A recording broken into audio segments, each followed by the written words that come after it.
জমপুরি যেতে গেলে কিছু তো নিয়ে যেতে হবে। আমার বাড়িতে ব্রাহ্মণ এসেছে, পুজো করবে। আমি ব্রাহ্মণকে নিমন্ত্রণ করেছি, আমাকে বসিয়েছে। বাড়ির আমি অভিভাবক, আপনি বসুন, আপনার আমার সংকল্প করতে হবে। তো সংকল্প করতে হবে, তোমায় কি করেছে? আমার হাতে একটা পুষ্প দিয়েছে। ব্রাহ্মণ আমার হাতে একটা পুষ্প দিয়েছে। কি বললো ব্রাহ্মণ? নম বিষ্ণু, নম বিষ্ণু, নম বিষ্ণু বলে ফোনটা ঘটিয়ে দাও।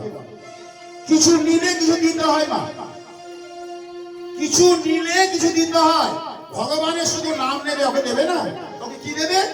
ফুল।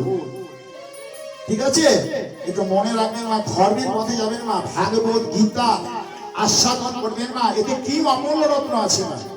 সতীদেবরা আমার আজ কি করেছে না, যাচ্ছেন কোথায় জমপুরি, মুখে কি বলছে? মুখে কি বলছে সতী আমার? ওই জায়গা নেবা